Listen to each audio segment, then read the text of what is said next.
लोकशाही आंदोलनानंतर बच्चू कडू यांनी एक आरोप केला की 2 आमदार मला या संदर्भात फसवण्याचा प्रयत्न करतात. तुम्ही आंदोलन सोडवण्याचं किंवा उपोषण सोडवण्यामध्ये पुढाकार घेतला तर बच्चू कडूंचा समाज नाही, आमदार असतील तर मी तर मंत्री आहे, त्याच्यामुळं कोण आमदार आहेत ते बच्चूभावांना विचारून घेईन. बच्चूभावांना जे काय आवश्यक होतं ते पत्र देखील बावनकुळे साहेबांचं मी स्वतः त्यांच्या हातामध्ये दिलेलं आहे.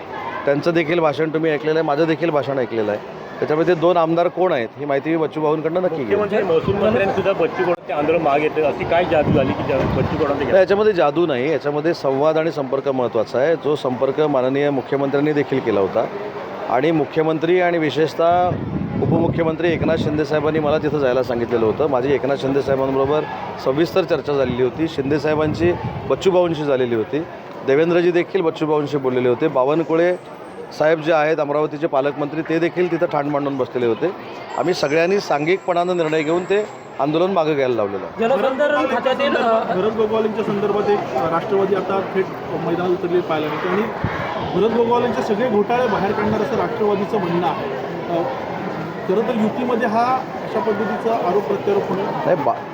भरत शेठचे सगळे घोटाळे बाहेर काढणार हे म्हणणारे कोण आहे ते तुम्हाला देखील माहिती नाही, मला देखील माहिती आहे. मी त्यांच्या म्हणण्याची दखल घेऊन काही बोलणं हे योग्य नाही.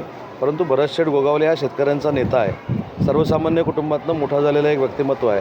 भरत शेठनी अनेक संकट अंगावर घेत ते तिसऱ्यांदा चौथ्यांदा आमदार झाले, मंत्री झालेले आहेत.